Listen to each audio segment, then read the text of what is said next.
What is good, everybody? Welcome back to an all-new episode of TAETRO Talks. Thank you for being here as usual here on a Tuesday, as we always are with TAETRO Talks. Giving you an opportunity to call into the show. Let's have a chat. Usually we I've been taking on some different topics the past few weeks, actually. I guess I like posing questions now. Do you need to go to music school? I mean, last week we posed a question about gear, which is really cool. Today I want to get into a discussion about music college, what are the different directions you can go via music education, because it's not so simple anymore. Maybe 10, 20 years ago, it was like you have to go to a 4-year school, blah, blah, blah, blah, blah.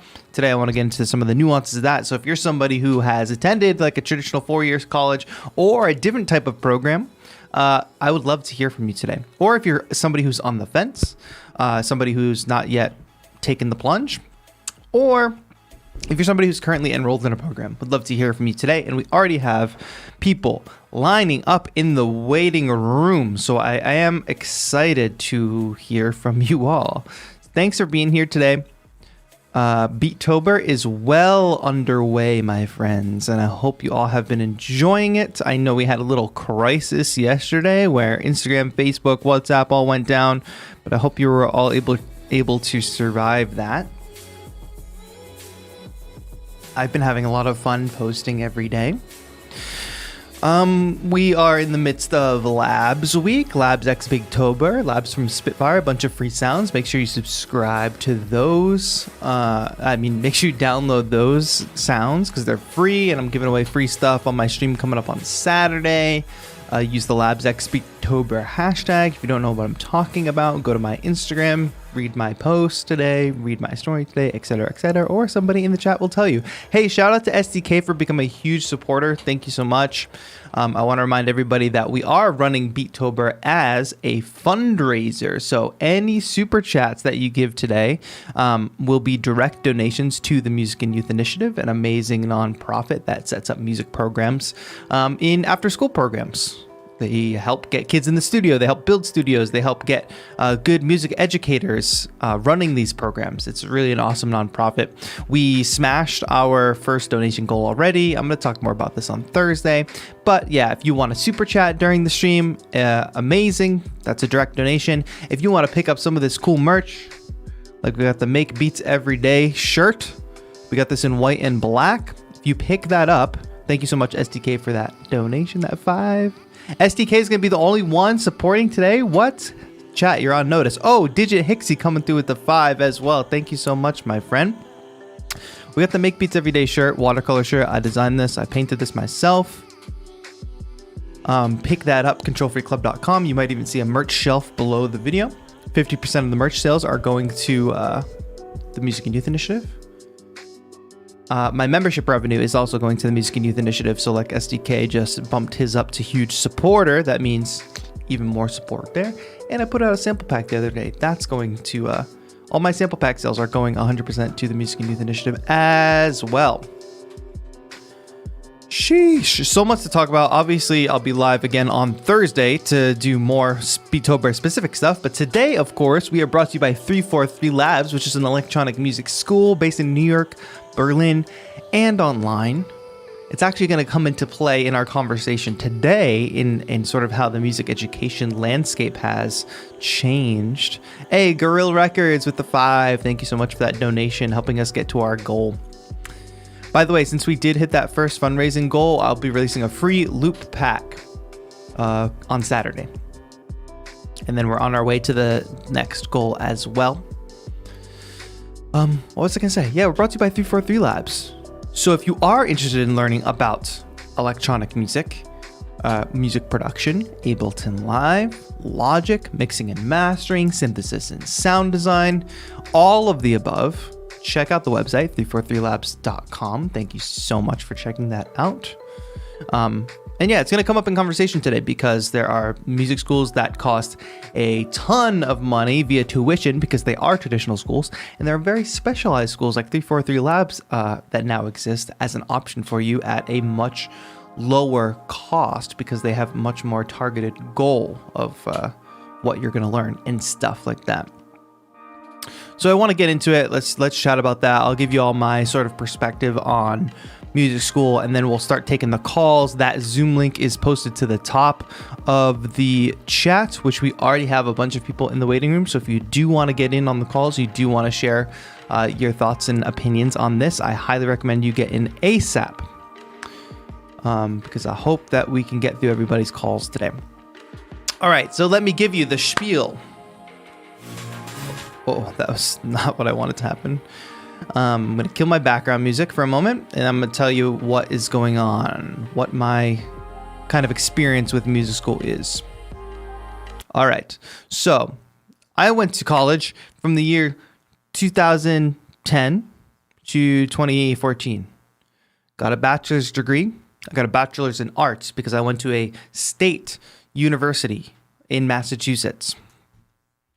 So I did not get a bachelor's in music, which is something that exists. Some people get bachelor's and study music, and the music department is actually under the science school, bachelor's of science in music. Mine is a bachelor's of arts, and I studied music. Other schools that are just like straight up more strictly music schools, like a Berkeley or something like that, you get a bachelor's in music, I think. Which my experience with college was that 99% of everything that I do today as a musician, I had to learn outside of music school. I did not learn things that were very useful to me beyond some helpful theory foundational stuff. And that's about it. I connected with a couple really good professors that one's still a very good mentor to me today, and we still are in touch and talking all the time. That was one huge benefit. However, I left school, a normal state school. Like, this is like a low-level state school that anybody can get into. I was not a very good student, did not really apply myself in school, got by with, like A's and B's because school is relatively easy if you know how to play the system. So I went to school. It cost me about $30,000 for the whole 4 years. Total cost at the end of the day, took out student loans, cost me about $30,000. Hey, what's up, DG? DG, watching over on the 343 Labs chat, I see. If you want to come watch over on my channel, that's where the chat's most active, by the way. Hello, everybody in chat. I know I just jumped into things without saying hello, but thank you all for being here. Shout out to all my members. So yeah, at the end of the day, I spent $30,000 in student loans. I'm still paying back those student loans. And by the way, that was with free tuition. So, the college system, especially in the US, is very disenfranchising in that it is all based around, essentially there are scams around every corner, right? So you can get awarded free tuition for a state school in Massachusetts, and still what they do instead is tuition actually only equals about $700 per year or something like that. And then everything else is fees. So you can imagine if it still cost me $30,000 and I got free tuition, obviously there's something broken there. And $30,000 is an immense amount of money. It is, in fact, a very small amount of money when you compare it to some of the major music schools that people aspire to go to. So let me just point out real quick. I ran a couple quick Google searches. Berklee College of Music, one of the most people would probably regard as a prestigious music school, especially in terms of modern music education, contemporary. They do have a big jazz base, but they did, the new electronic program where you can audition with a controller and a DAW. Annual cost in 2019 to 2020 is $45,000. So already 1 year at Berklee College of Music is more money than I spent for the 4 years that I went to a state school. And it looks like the updated cost of that before aid is $66,000. That's if you get some type of scholarship or financial aid. Looks like Juilliard is in at about $47,000. Those are traditional schools, of course, right? Full Sail looks like that costs about $25,000 after aid. And this is actually, wait, did that have a graduation rate?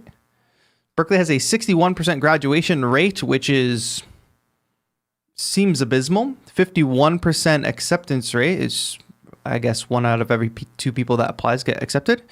25% graduation rate at full sale, which is kind of pathetic. And it costs around $25,000 after aid, $40,000 before aid. Crazy, absolute insanity out here. And the reason I bring up cost is because when you are I think people just check the box of going to music school because it's like, okay, I graduate high school and now I need to go do the next thing. And the next thing is college, right? But why are we just on autopilot doing that? Of course, if you do want to be a musician or a music producer, get into the music, the industry, beyond just being an artist, right? You want a job, or maybe it is just because you want to be an artist, right? You have to weigh the costs based on what you're going to do after you spend that money. So if let's say you got all the aid in the world and after aid, you paid $48,000 at Berkeley and you went for 4 years, you're spending about $192,000. I cannot. So, of course, maybe you get a payment plan, right? Student loans. You're going to pay that back over time. Let's say in a perfect world, you graduate college and get a 6-figure salary, which is a unfathomable thing to think about, that you would graduate college and enter into a 6-figure salary as a music major. Let's say only 50% of your salary goes into your living cost. You spend 50% of your annual salary on just living. That leaves you with $50,000. So, how long is it going to take you to pay off that student loan of about $200,000 because you're going to pay interest? It's going to take you at least 4 years to pay off that student loan. That's in the perfect world that you're going to graduate with a 6-figure salary. That basically doesn't happen for many. You have to sell your soul for that, right? And I'm not trying to do an ad here, but we live in this new electronic music space, this new music education space, where if you want to just learn a skill, the point of going to music school, before I get into that, point of going to music school, you want to either get better as a musician, get skills that you don't already have. You want to learn, right? Like that's what school is for. Unfortunately, they have jam-packed a bunch of things in that you don't need to learn in many cases at these universities, at these colleges, because they want to keep you in a 4-year program so they can charge you that hefty tuition rate every year. So I'm going to school for music, and I guess there is some benefit to a liberal arts education where I'm learning English, but I had to take freaking algebra for what? And you know what? I'll tell you right now, because I don't think they could take the degree away, and if they could, go for it.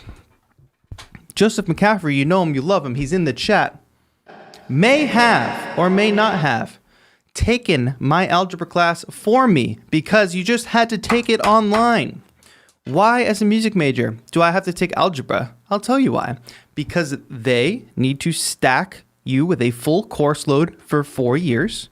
They also put you on these tracks that if you deviate from the tracks with your course load, that it could set you back a whole semester just because you can't get the schedule to line up right, which means you're going to pay another year of tuition additionally. So the whole thing is built like a house of cards that if you mess up, it falls apart and you have to continue your education for a longer period of time, thus paying more money, thus higher education, huge scam.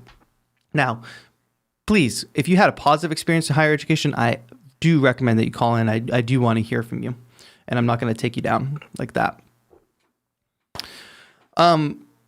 But of course, there are other benefits. You meet people at these schools. Networking is fantastic. Maybe you can get set up with a good internship because you go to a certain school. Great. Is that worth $200,000? Many people exit a 4-year program and go into an unpaid internship, which should be illegal. Okay, but the reason I bring this up, we're of course brought to you today by 343 Labs, full disclosure, and I'm the creative director at 343 Labs, full disclosure. The reason that I work with an organization like 343 Labs is because this is how it should be. No math class at 343 Labs. No English class at 343 Labs. Literally, I'm looking at bundles right now, but what should I also be looking at? There's immersives. So basically, I guess I'll just go and look at the actual classes. I'm looking at online because I know many of you are all around the world, but it's in New York and Berlin as well. You just want the skill, right?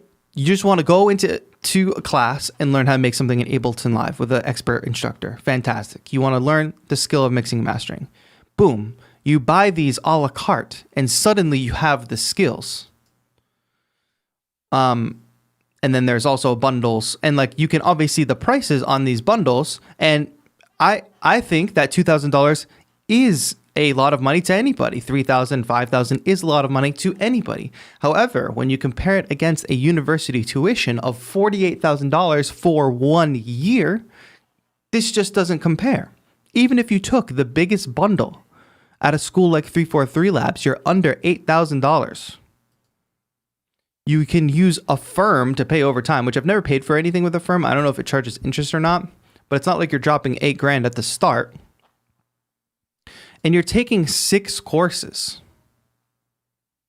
72 sessions, and you're learning exactly what you need to learn instead of wasting time. So including level 1, level 2, songwriting, vocal production, sound design, mixing and mastering. Like that's the skills that you need.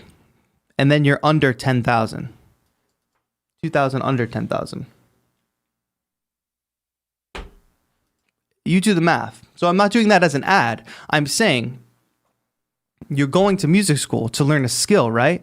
Why would you spend $200,000 to learn a skill when you could spend under $10,000 and learn the same skill in a more efficient way?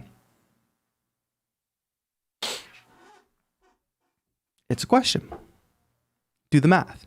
And I'm going to tell you the reason that people go to these schools. A, prestigious. They want to impress people around them. The parental pressure. They want their parents pressure them to go to a good school so they can impress, the parents can impress their friends. People just like the prestige of going to a school like a Berkeley, like a Juilliard, whatever. The scarier reason, or perhaps, I'm going to take it back and not be super cynical. Perhaps you've aspired to go to Berkeley like your whole life, or you aspired to go to a music university your whole life. You worked really hard. You got free scholarship, whatever it may be. Cool. That's a perfectly valid reason. You just want to go to a good school. All great. Cool. You want to meet people, a lot of international students, especially at Berkeley. Maybe you want to move from another country, come here, go to have that music school experience for sure. The scariest reason that I think people go. Oh, and shout out to Hail Nomad for VIP. Thank you so much for becoming a VIP member. Go to the community tab and get that ritual sample pack for free. We're going to take the calls in just a moment if I didn't exit out of Zoom, which I don't think I did. Yeah, because we got a lot of people in the calls. The scariest reason that people attend one of these colleges is because they are very good at marketing and making you believe that if you go to one of these schools, you will get a job in the music industry. You'll be a great artist. You will, they make it seem like it's this antidote for the music industry. You go, you get your degree, and boom, you check the box, you're in.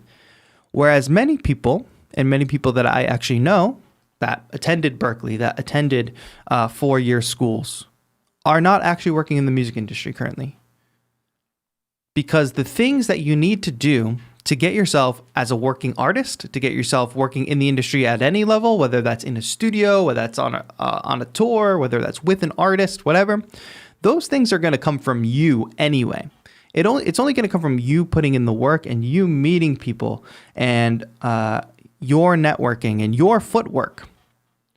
So if it comes down to you and the effort that you're going to put in and the things that you need to do outside of school to accelerate yourself in your career, why do you need to attend a 4-year school? I don't want people to go to these 4-year schools, spend $200,000, and then think that they're just going to graduate and have something. Because the example I used earlier, you're going to graduate with a 6-figure degree, 6-figure salary, is highly unlikely.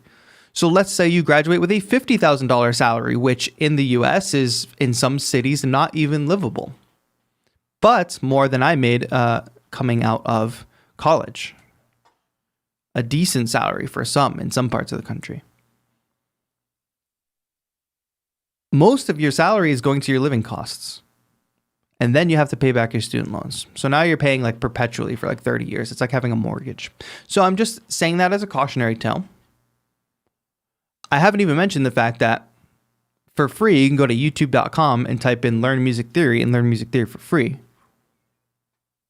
There's just too many options. And, I've talked a lot. I want to start getting to some of these calls, which we're, of course going to do right now. I'm going to get MV Beckham in here first to start things off. I'll take this list as we go. So that's my rant for today on music school. I hope I'm not coming off too cynical. I welcome calls from folks who are either currently attending or had a positive experience with a traditional music school. Would love to hear from you. When I bring you into the call, as some of you are already lined up for, please make sure you mute the stream. Listen to me through Zoom because it will echo. Make sure your audio input device is set on Zoom as your microphone. Make sure your audio output device is set on Zoom so you can hear. And we should have a pretty smooth show today, I hope. But let's go ahead and get this kicked off with our friend MV Beckham admitting you into the room. Joining. As soon as you're in, we'll start chatting. But we'd love to hear your thoughts, even in text chat.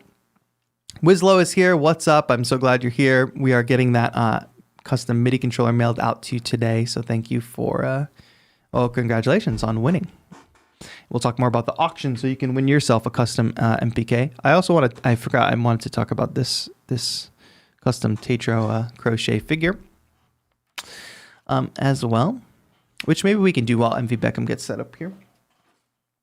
So my mom actually mailed this to me. She wanted to specifically send it for Beattober to celebrate. What we have here is custom TAETRO crochet doll. It's got the hat. It's got the headphones. It even has the hair because I'm wearing my hair out today. It's got the glasses. It's got the piercings. I'm going to show this off more on Thursday. All right. It looks like MV Beckham could not get it together. So let's get STK in here. Chat with me about music school.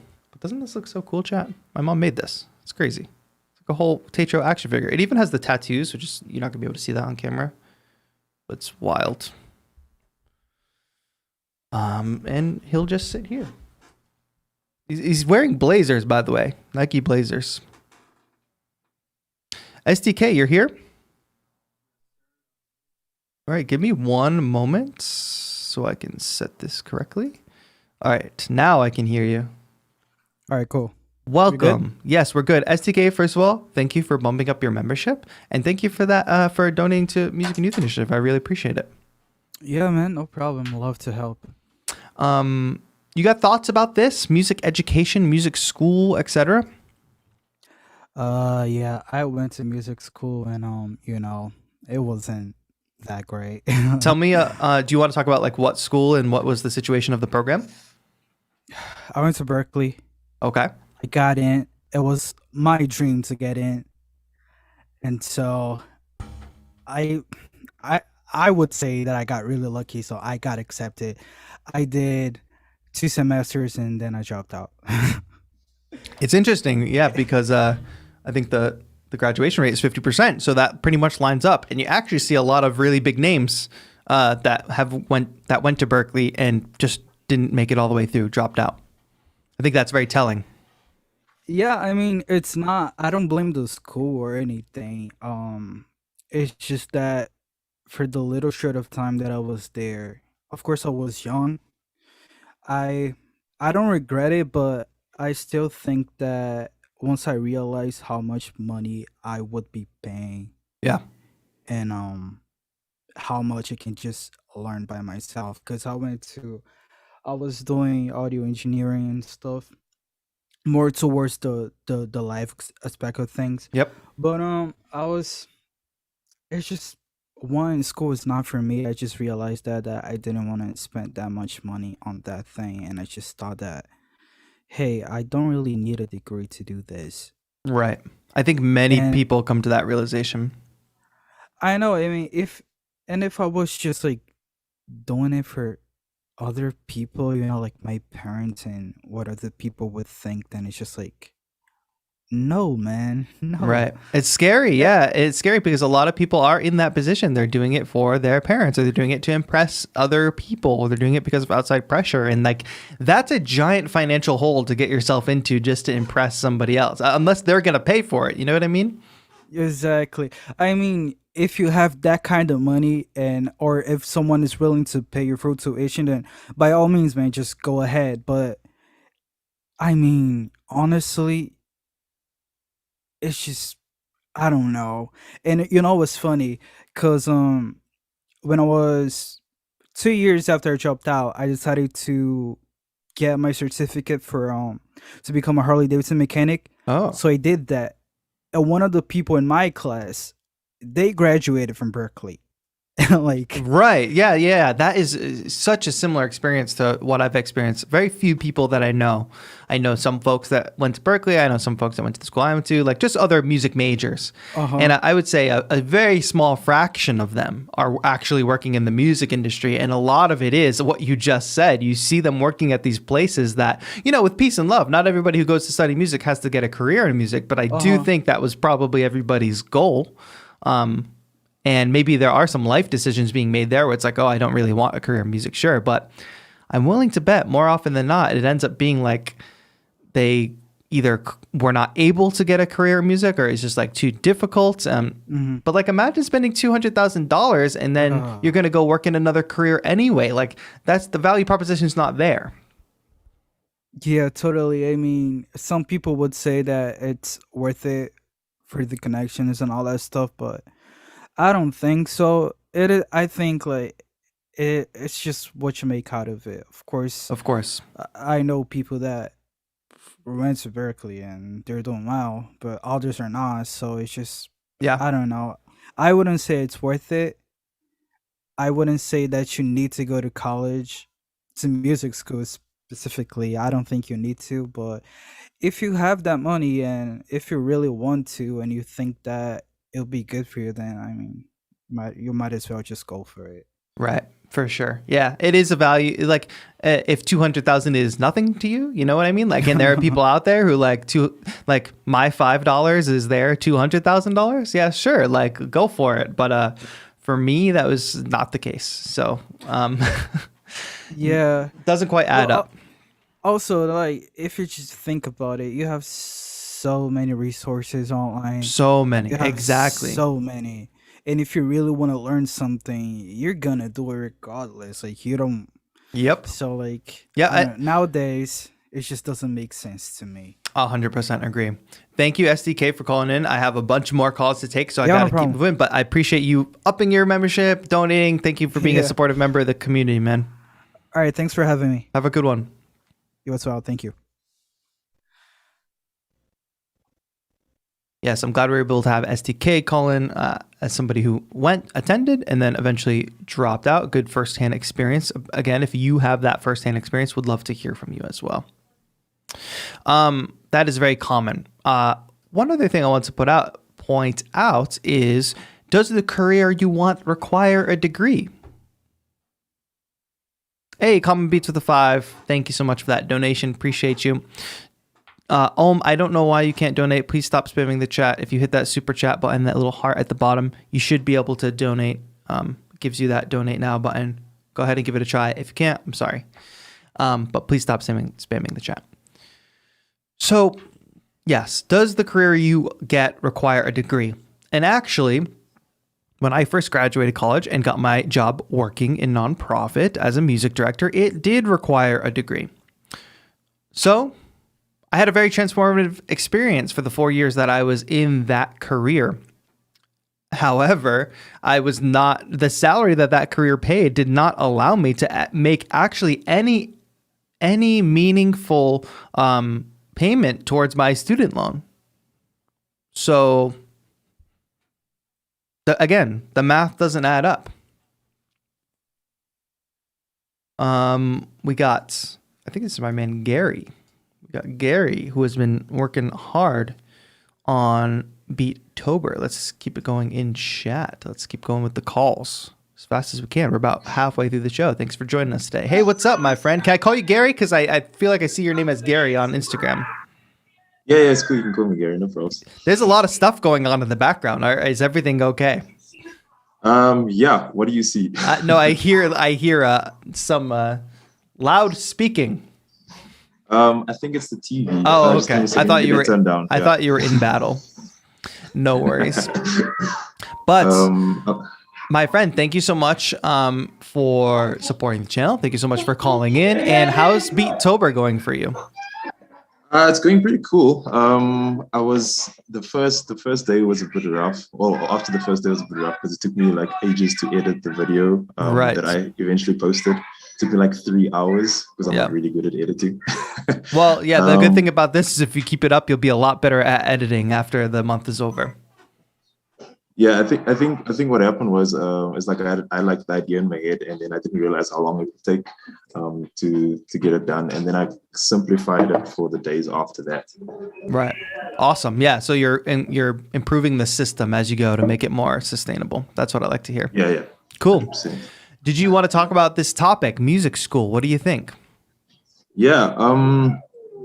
So I think the way that music schools exist like nowadays is pretty much very unnecessary.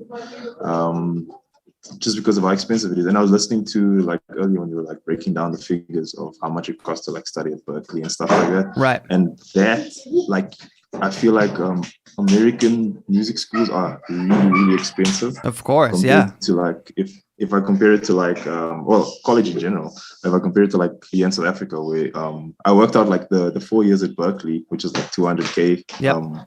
roundabout, would work out to like almost 3 million rand a year, which could probably pay for a really nice house. Wow. Like a really, Insane. really nice house in like a rich area, you could say. So like the disparity between the two amounts, it's crazy because like a college year cost me about 45 to 50,000 rand, which I'm not sure how much that is in dollars, to be honest with you, but I don't think it's nearly as much. Right. But yeah, so I went to music college for 3 years, and it's a place called Campus of Performing Arts here in Johannesburg. And pretty much the only thing I learned from there that I still use today is music theory. Right. So yeah, if I look back at my time then, it's like the amount of money that was spent. It's just crazy to think that that's all I really use. Like, yes. Coming out of that whole program. And I had a similar experience. Yeah. Foundational music theory. You learn that, and then you're lucky if anything beyond that is applicable to like what you want to do. Cause I think these schools have a lot of trouble keeping up with the industry because they build a curriculum that they have to teach year after year, but that doesn't work with an industry that changes every month, you know? Exactly. Yeah. Yeah. No. And what was I going to say? Oh, so I actually went for the college I went there because I started music really late. I started music when I was like 21. So I went there to basically learn how to sing because the college was like a practical college where we had to sing like on stage for our peers every single week, like a different song. Yep. Basically like put you into bands, all that kind of stuff. And then I was like, okay, after about a year, I was like, I want to learn an instrument. And then I signed up to do like a dual major kind of thing where I would do keyboard as well. But like the curriculum was so slow for the keyboard, I got really frustrated that I dropped it after that 1 year and basically signed up with the lecturer that taught there for private lessons. And I learned so much more in like the space of 2 years with him. It makes no sense. At the college. Exactly. It makes no sense. If they could just take all the good things that work in music education and put them into an institution like a music school, it would be great. But unfortunately, their motivations are profit, right? They want you to go and stay for as long as possible and pay for as long as possible. Yeah, 100%. And it's like, I don't know, like, I mean, I don't get why they are as expensive as they are, because even the college I went to was specifically a music school. Right. But even then, like, everything was just so slow. Like, we were learning, like, really like the basics. And when I say basics, I mean like foundational, like, entry-level music business stuff that you couldn't even use in the real world. Yep. And it taught us like history of music and stuff like that. But again, it's not something that I use or anybody really uses on a day-to-day basis. Right. And yeah, so basically the only things I came out with was like a bit of confidence and music theory. And Yeah, I mean, I didn't learn any production there. Production, I did an online course for, what is it, $257, which is a month. This Wow. is one of the monthly courses. I wanted to do a 343 labs, but it was just out of my budget at the time. Hmm. So I'm saving towards that. Awesome. But yeah, I learned so much more in that. It was a compressed month, but like in terms of production, I learned a lot Right. that I'm still using now, and just like kind of gave me a platform to go off of, instead of spending 4 years at a college learning how to be a producer and then getting out and not knowing what to do in the real world. Amazing. Yeah. It's thank you for sharing that experience, man. I appreciate it. I can't wait to hear more of your Beattober beats. Yeah, I'm really excited for it. My process is getting a bit faster, I can really feel. So it's really, really cool. That's awesome. Have you downloaded having some a of lot the of fun. lab sounds for this week? Yeah, I actually had them. I've had them for a while. Oh, I've had them nice. for a couple of months, but I've used them here and there, but I started using one last night again. But yeah, they're really, really cool. I can't believe that stuff is free. To be It's honest. insane. Yeah, for sure. Well, man, thank you so much for calling in and sharing that experience. It means a lot. Cool. Thanks for having me, man. Have a good one, my friend. Cheers, you too, man. A lot of firsthand experience today, which I'm very, very excited about. But yeah, that's another testimony to like there are programs out there where you will learn so much faster than in a school. And I do think that schools should offer foundational things for people that know nothing. But I also think that you should be able to test out of them, and it should be based on your skill, should be at your pace. I shouldn't have to sit in a class just to, just because that's part of the curriculum, even if I already have the skill. I mean, there were people when I went to school that were far more skilled than me. Like I had to take a piano class, right? But there have been people in that piano class that had been taking piano lessons for years. So like I'm learning basic keyboarding. They're flying through some Bach pieces, and I'm like, what's happening? Anyway, let's get my man Drunk Bishop in here and see what's going on. See what my man Brent has to say about all this. Oh, my bad. I muted you on accident. Just unmute yourself and you'll be good. There you go. Hey, what's the big idea? What's the big idea? Brought you in and just said, stop. All right. But thank you for calling in, my friend. How are you today? I'm doing good, man. First of all, these are some great calls. I know. I'm Beattober. excited that everybody's got something to say about music school. Yeah, no. I kind of wanted to hit it from a slightly different angle. Excited, 'cause yeah. I've just done like School of Hard Knocks type stuff. Sure. I grew up playing guitar since, I don't know, I was probably like 12, 13 or something when I started on them little junior size guitars and stuff. Yep. And honestly, I've tried everything. I've tried the DVDs, I've tried the magazines, I've tried books, I've tried all sorts of methods and stuff. My parents bought me all the stuff, all the learning stuff. But the only thing that really helped me out was sitting down one-on-one with a teacher. Right. And that dude, these guys taught me a lot. First of all, one of them went to Berkeley, and he was really good, proficient with jazz styles, taught me a lot of that jazz stuff. And then another dude was kind of like that. He was really good, taught me about finger picking, all these things. And it was a lot of like experience-based stuff that I don't know if it's like you're saying, like some of the stuff you don't learn in that school. I'm not sure if they really teach you how to build your own licks, Well, it's interesting because let's say you're a guitar player, right? And you go to music school. Well, whatever your focus is, well, for me, this was my experience at UMass. Whatever your focus is, you only go to a lesson in that once per week. So you go to that for an hour a week, and that is supposed to be like your main focus. So if you are a guitar player, you are going to 1 hour a week guitar one-on-one lesson, and everything else is just other coursework. So whereas you're going and sitting down with a teacher, that teacher is probably asking you, what do you want to learn? Like, what are you actually trying to do? And here's how I'll get you there. the teachers at like a traditional school, again, have their own curriculum, have their own like method of teaching that you're kind of locked into, and you're bogged down with a bunch of other stuff that may or may not apply to anything you want to learn. So where you're supposed to be practicing for your lesson each week and then eventually your jury at the end of the semester, you don't have time because you're studying for the piano final, or you're studying for the music history final, or you have a test coming up in music theory. Like it all just gets lost in the sauce. Whereas the situation you're talking about sounds really focused.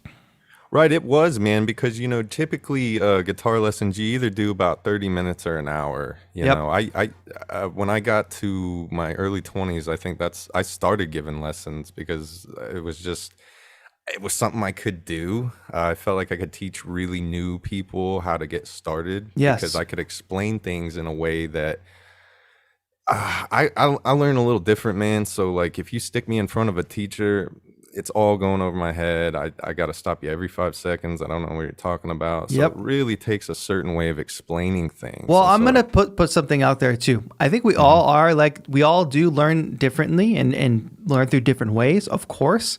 But I'm going to go ahead and argue the reason that happened to you, because that also happens to me. People teaching things and explaining things and it just not making any sense.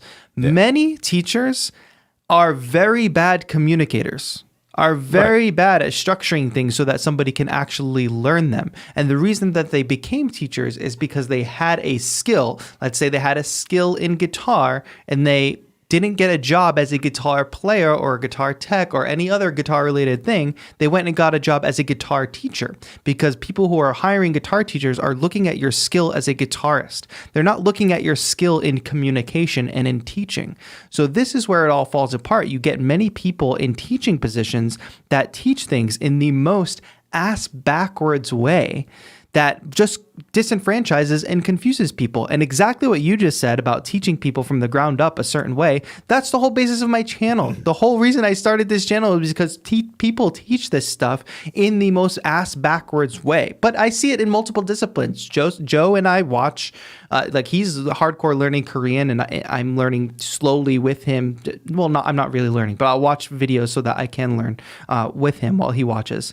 And even in that, I see people communicating ideas in just ass backwards ways, like too much information too soon, too complex ideas too soon, weird sequencing of the order to learn things in. Like it takes a lot of skill to be able to be a good teacher, and that's not something that people hiring teachers ironically look at. They look at your skill in the thing you're teaching, not your skill in teaching, You're so right, 100%. I've thought about this quite a bit myself. Some people are just really not set up for that teaching because of the communication. And when you go out and you seek like, I don't know what's the rate now. It's like 25 for an hour, $30 an hour, whatever it is. When you look for that guy, man, you say, okay, I like this guy. He's cool. I get him. I understand it. Or you don't. You find another guy next week. You're not stuck in some, oh boy, if I quit this, my parents are going to be mad or anything. Right. And it 100% comes down to communication. You're right, because I found I was able to explain things to people and I was like, why did nobody tell me to do it like this and look at it this way? Analogies, reading people's character and understanding that they're not going to get it if I just spew a bunch of facts at them. Like I got to relate it to them somehow, Right. You're so right on that, man. Yep. Yeah, that's what it is. I mean, like I hear it all the time. Like when I just started my music theory series, I started a few months ago, on the first video, so many people said, I've never had this explained this way. And I've had to study music theory in multiple classes or tried multiple lessons, etc. And I've never heard it this way. You totally unlocked it for me. And I'm not teaching anything revolutionary. I'm just teaching like the basics, and explaining it in a way that people can actually understand. And wow, lo and behold, that is actually effective if you just teach something in a way that makes sense for people, Right. I agree, man. Your theory videos are really good, and I've had that experience. I hate learning theory because of course, me too. Yeah. They go so fast, so over your head, and you're like, oh man, how does this apply to me? But you do it at a pace where it's just like you explain things. You don't treat me like a baby, but at the same time, I'm getting it every like second of the way. You know, I'm not getting lost whatsoever. So I mean, that's props to you for that, man. Appreciate that. Yeah. Well, it was good to hear his perspective. Real quick, do you want to tell me about how Beattober is going for you? Ooh, real quick. Yeah, Beattober is going great. I went from like, I don't know, maybe like 30 followers to like almost 300 now, man. Oh, like, that's fantastic. Yes. It's going nuts, dude. The phone's blowing up. It's great. And I'm making a lot of those people that really want to network and stuff and go to school for stuff like that. Dude, I'm networking it up on all these, you know, I'm eating it up right now. So Heck yeah. Good. That's awesome. Well, thank you for sharing all of that, my friend. And I'm looking forward to hearing more of your stuff. All right, man. Peace out, man. Later. Have a good one. Another good call from another great perspective. I'm going to keep it rolling with the calls. We got Falguna up next. We have quite a few calls, and I'm going to try my best to get to all of them. Trying my best. I think we'll be able to. My answer to you is watch my videos. Hi, Falguna. How are you? Hey, TAETRO, what's up, man? How are you? I'm so happy to hear from you, my friend, but you sound so far away. I don't know if you can get a different mic or a different situation. Is it fine now? It's kind of hard to understand. It's not just far away. It's like a little... Just a second. I'm actually using my Bluetooth headphone, so just a second. Okay, we'll give you 1 minute and I'll talk to chat. Hi, Rashane. Nice to see you. Hello, Common Beats. Hello, Wiley. Hello, MV Beckham. I know you are in line. You're there. Don't worry. I love looking down at chat and seeing all these members. Thank you all so much. TI80 Mark, thank you for being here as well. Hello. Andre Von Zark. By the way, everybody, if you all have other topics that you want to chat about that you think would make good topics for the show, let me know in the chat. We'll keep track of them because we are always trying to make sure we're having interesting conversations. Hi, Jared. Falguna, how you doing now? Oh, we're still waiting. Falguna, you just give me a shout when you think you're all set up and ready to go. Jabarto, I want to join Beattober, but I haven't started day, and I think it's too late. It's not too late. You can start joining in the middle of the month. You could start joining on day 31 if you wanted to, but go for it. Would love to hear what you come up with. Don't think that it's too late. We're actually reviewing people's beats every week to week. So even if you just started joining by week 3, I would be able to check out your music, you know? But check out the hashtag Beattober, see what people are coming up with. Falguna, one more time. Is it me? No, it's not me. Falguna, I'm going to put you back in the waiting room real quick, and I'll bring you back in a moment. But we get Jonathan in here. Jana says, I'm having lots of fun with Beattober. Yes. Hello. Oh, hi, Jonathan. How's it going? It's going well. You came in a little quiet there. Are you still there?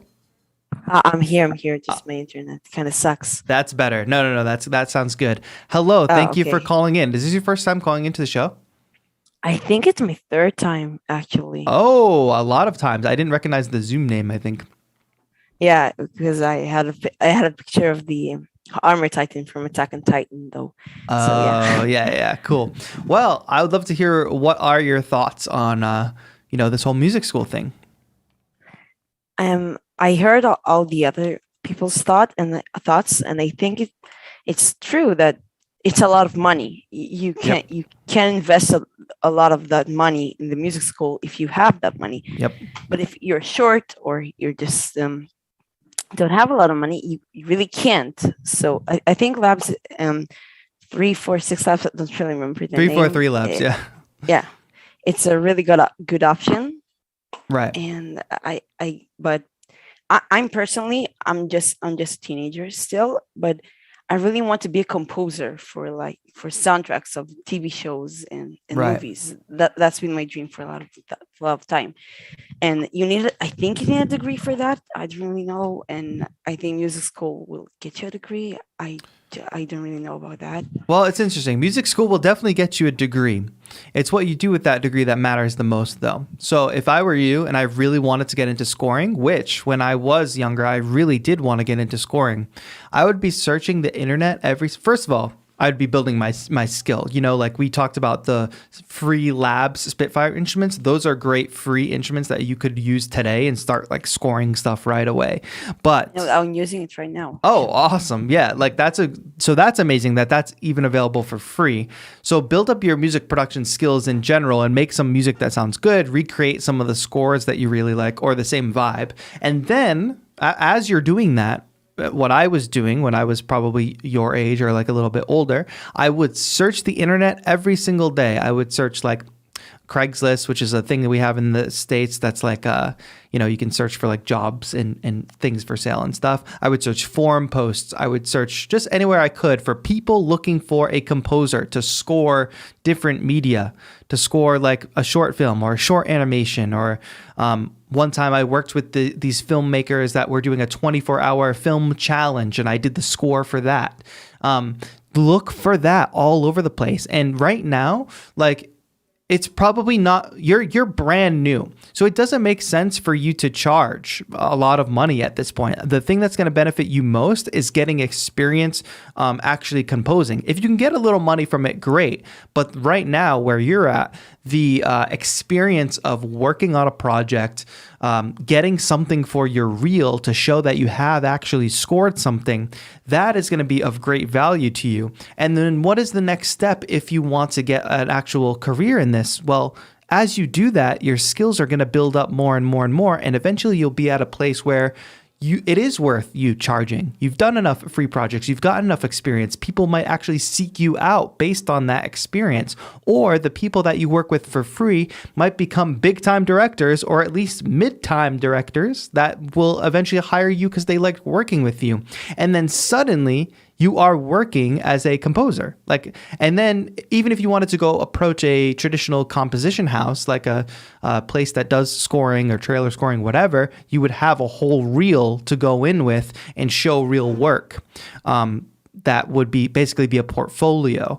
So do some of these places require degrees? Maybe, but that's something you can research.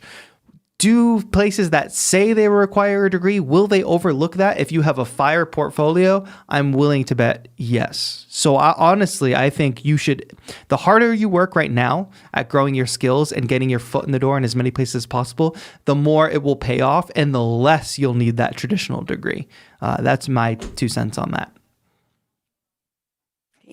Thank you very much. Thanks so much for calling in, my friend. Yeah, but on another note, Yeah. I am. If you remember from the comments, I'm Jabardo, actually. Oh, okay. Good to know. Good to know. So you said that you check out your viewers' beats, right? Yes. So so you just enter a YouTube their YouTube channel or something. So here's how it's working this month. Since it's Beattober, I am reviewing all of. I'm reviewing people who are creating Beattober beats. So if you want to participate in that, like this week specifically, you said you're already using the Labs instruments, post with hashtag LabsXBeattober. And I will be going through and reviewing that hashtag music. I'll be doing that on both Thursday and for the most part on Saturday. And I'll be doing that every Saturday of the month. So this week is Labs week, LabsXBeattober. The following weeks, I'll just be reviewing all the stuff that's posted with hashtag Beattober. And that's on Instagram. Post a video, post it in the feed, hashtag Beattober, hashtag LabsXBeattober this week. Okay, thank you very much. Thank you so much, my friend. Goodbye. Have a good one. Thank you.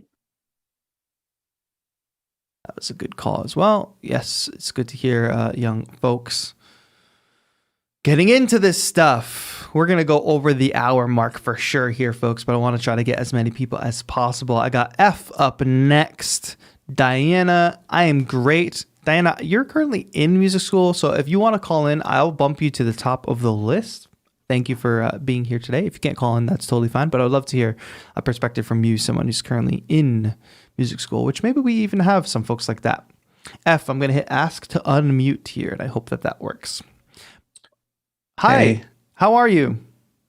I'm doing good. Thank you. Thank you so much for calling in, my friend. What are your thoughts on this topic? Yeah, I think what you're doing here is really nice because sometimes I see a lot of people think they need a paper to do something. Yeah. and in many cases it is needed, and because a skill is measurable Right. with a paper or certificate, to a certain degree. So let's say like in tech, you can have someone who gets a certificate in, say, Azure Cloud Services. Yep. That validates that they have some knowledge about it, some experience, and pretty much anyone who has that paper, they're going to do a similar job. Yes. So roughly. And when you look at the job that they've done, mostly wouldn't know who did it because it's serves a purpose. But in arts, it's different. You really can't measure talent or musicality with a certification. 100%. Yeah. Just say that is to say, like, we're speaking about this from a music and an arts perspective. In many industries, a degree actually does mean something. Now, that doesn't mean it doesn't come along with all the things of like prolonging the experience, so you have to pay more. But in a lot of like tech jobs, like you mentioned, it means something because you actually, especially like if you're becoming a medical professional, right? Like that's very high stakes. There are a lot of things you need to learn to be able to diagnose, to be able to heal somebody, to learn the science behind that. And it actually matters. So in music, there are a lot of things that actually matter that you actually do need to learn. However, the music education, the institution of traditional music education sort of refuses to acknowledge those things at the risk of, they don't want to make themselves extinct, essentially, because many of the people working in traditional music education institutions are not people that participate in the actual music industry. They are, in fact, folks that have only ever existed in the music education industry, like the department head at my former college, Dr. Sherwin. He only ever existed in the music education space and is now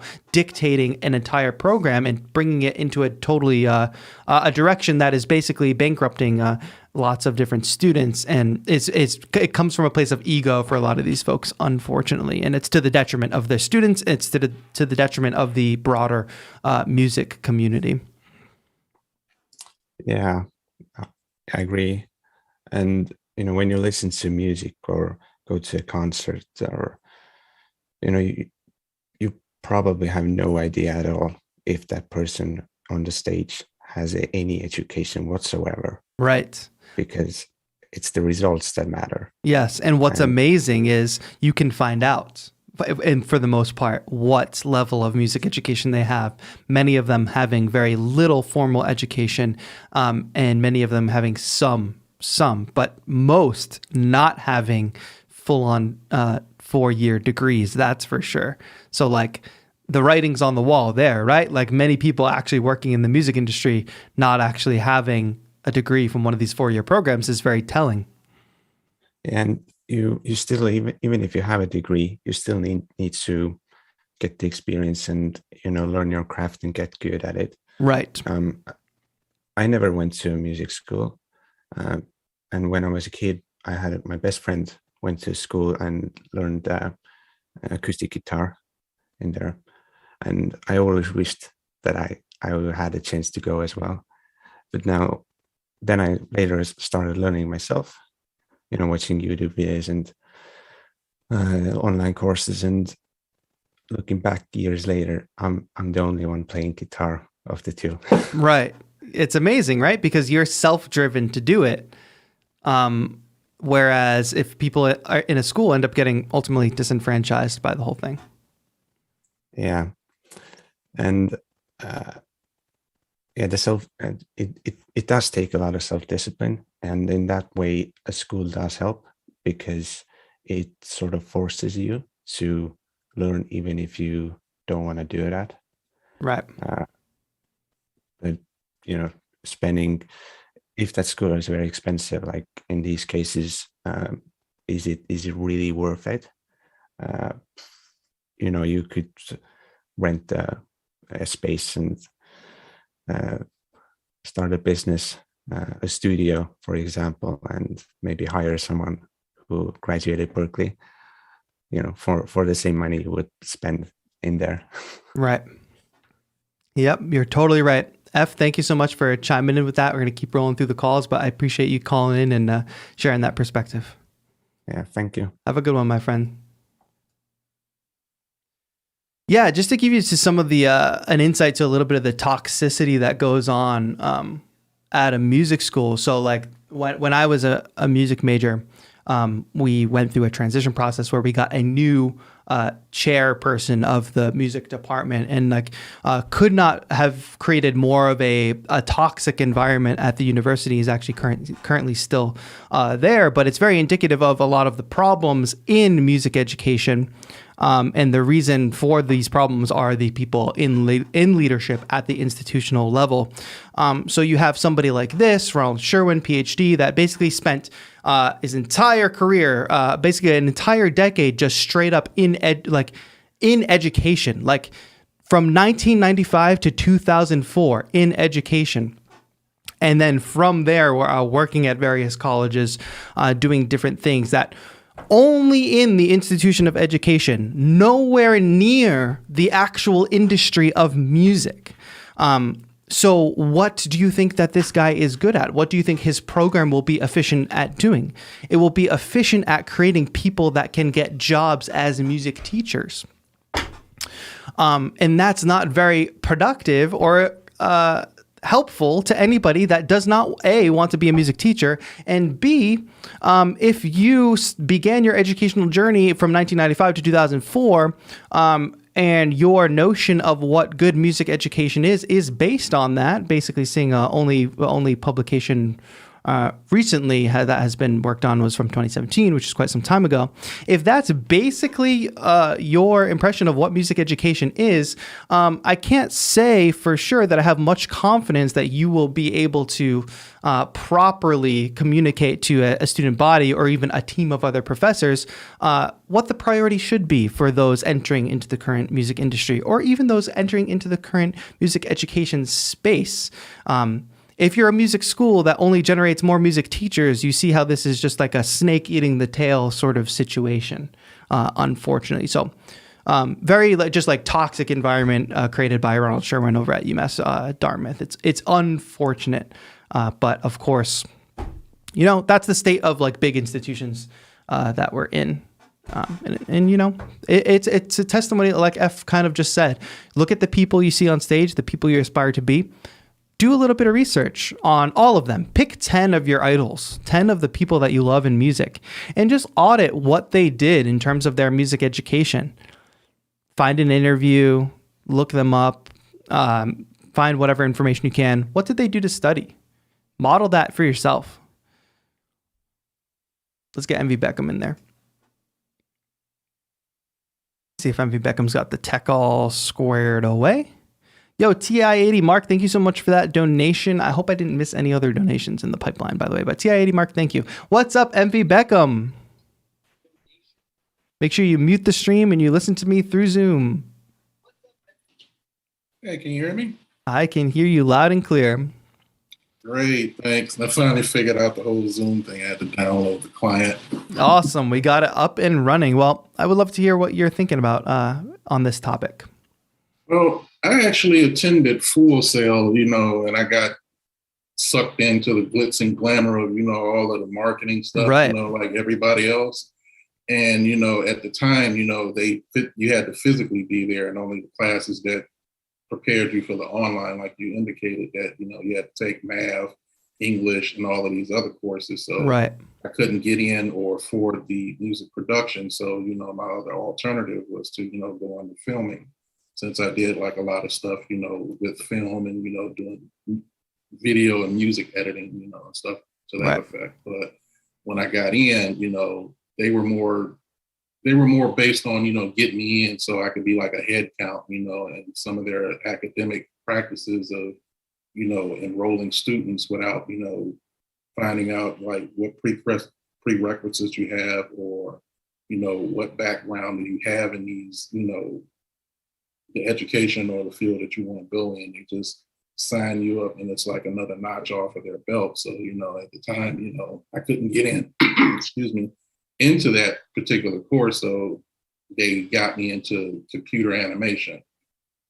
And, I was like, and they were like, it's kind of like the film program, you get all of your equipment, the laptop and all of that stuff.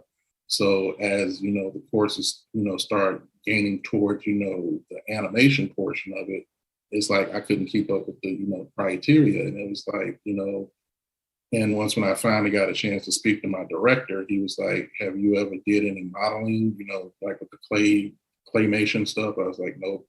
Have you ever drawn anything before? Couldn't get past stick figures. And, he was like, have you ever did any type of animation work? And I was like, none of that. And he was like, did anybody even inquire or ask you this stuff? I was like, no, they just said, since I couldn't get in the film program because I had to physically be there, that this would be the next best thing. He was like, so what are your interests? And I was like, well, it's music and film, but more so I wanted to, focus on, scoring music. Right. And he was like, well, since you don't fit none of the prerequisites, let's try to get you into the music program. So as you were stating earlier, so far as those costs, it cost me $59,000 at the time, and this was back in 2010 when I first entered in. And no less than a year, it's like I'm administratively being kicked out because, I couldn't get into the music program. That's so predatory. It's insane. Right. And, the thing is that the music production program was $52,000. But in order for me to get into that course, I had to come out of my pocket. If I wanted to, get in there, it was like $6,000 right off the bat. Right. It was like no ifs, ands, or buts. And I'm like, well, if the program that I was in was, not geared towards what I really want, if I come out, just can't, unilaterally move into that. And they were like, well, you can, but you have to come out of your pocket $6,000 now in order to, pay the cost difference. And I'm like, how is there a cost difference if this course or this curriculum or program is almost $10,000 less? Right. And they were like, that's the only way that we can get you in. So, I was kind of, gun shy, Of course. when I started getting approached by, people from Berkeley that, saw, a lot of the people that left from Full Sail that went over to Berkeley, they kind of, remember, the situation that I had to go through. So at the time, I was kind of gun shy and I just took it upon myself, to advocate for myself because I felt like if I have to pay all this money back and I never got the education, what are the other means of me trying to get in? So during that course of time, between, I want to say, 2012 and 2015, they re-entered me back into a free certificate. Forgive, the debt that I had there because I kind of got like a raw deal. So, For I sure. took the little media communications course and, learned everything I needed to know about basic parts of the music industry and or film. And, I got a certificate out of it, but essentially I didn't learn anything that I needed to know about film other than what I learned on the internet or knew already and or music. And, and I think, like you indicated, a lot of these schools or, organizations like 343 Labs that are out here on the internet, because once when I got so discouraged to the point where, I didn't spend all of this money on this equipment and, the only thing that I can do is just practice, learn, watch videos, post some things, have like a small following of people that, like stuff. I learned more from, content creators and influencers such as yourself in order to learn. And I've learned more about music theory and all of my history of, taking music courses and or being taught, the basic stuff that they teach you in, middle school, high school and stuff like that, in the music classes from you and other people, like on the other streams that I, follow. And I got more out of that and it was free and it's widely contributed and, it's a community of people teaching each other because, I'm Yep. more hands-on and, you can, throw, book, say read this, and it's like if I don't understand what I'm reading, in the way, and like you said, if you're not teaching it in a way where it's conducive to that person or individual, it's like I kind of felt like I was in high school, no matter how many times I raised my hand, it's like I'm being overlooked, or it's like you're teaching it the way that you learned it, and that might not be good for a classroom full of 30 students, or if you were online, being that it's distant learning, that there's no way to get in touch with you to to get a one-on-one to like get any feedback, like where do I need to concentrate more or less on. Which is why it's super which is why I'm super critical of the school that I attended, and I'm super critical of the institution of music education in general, because if you are just teaching people who are just going to become teachers, you are creating this cycle of people who are bad at communicating and explaining ideas. And of course, there are some good ones out there. There are people, I can definitely speak to that. There are some very good professors out there who communicate things in very good ways. Unfortunately, most of these institutions, like the one I attended, are led by people who have only ever been teachers. You see this in all subjects. People that literally live their whole lives from elementary school, middle school, high school, then they go to college. The next thing that they do after college is get a job as a teacher. If you've never done anything in any industry and you've only ever been in education, you are unfortunately likely not going to be very good at communicating ideas and teaching things, and especially because teaching comes from experiences, right? So if your only experience has ever been in school and you've only ever learned some of the ass backwards ways that we teach things in any matter of subjects, then you're just going to keep perpetuating that and keep passing that on to the next generation. Meanwhile, those people are now teaching the next generation of people that are getting on board to do the next cycle and become teachers themselves and teach in a completely ass backwards way themselves. It's just this complete cycle that only hurts us, because we all have to be students at some point. And if the only option for us is to be a student at a place where you have completely underqualified, and I mean underqualified not by degree, I mean underqualified by skill and actual competency in communication, then we all suffer because we don't get to learn. And like the experience you just talked about is like super powerful, and is super indicative of what a for-profit kind of scammy kind of business it is, that says like, hey, I want to learn this. And they say, well, you can't learn this right now. You have to go learn this instead to even get there. That is just like, that's predatory, and it should be illegal. Yeah, and a lot of those practices, they were, during that particular course, because, I'm more of an IT guy. It's just the IT pays for all of the music equipment. I make good money doing IT, but I don't want to do IT forever because, I'm not a good teacher when it comes to, teaching IT stuff. I'm more hands-on. I can teach you that way versus trying to, teach a class in front of a class. Yeah, right. And try to, partake some of me in order for you to get what it is that I do to, for you to develop and mold your own way of doing something, versus you, as they say, you can, take an issue and, and if you slice at it 10 times, I'd rather, get it one and done versus, cut once and, do it that way versus, cut 10 times and, and still don't get it right. Exactly. MV Beckham, thank you so much for calling and sharing that experience. I got to keep it moving because we have a bunch more calls and we are way over the top of the hour. But thank you for sharing that. And thank you for always being around and chat and being super supportive and being an active member of the community. Well, thank you, man. Have a good one, my friend. Talk soon. That was a very good firsthand experience call from MV Beckham, like probably the most toxic situation possible. I want to just shed some light on another toxic thing that I think a lot of these schools do. This is an example from Full Sail. Other schools like Berkeley do this too, where I'm going to hit play and mute this.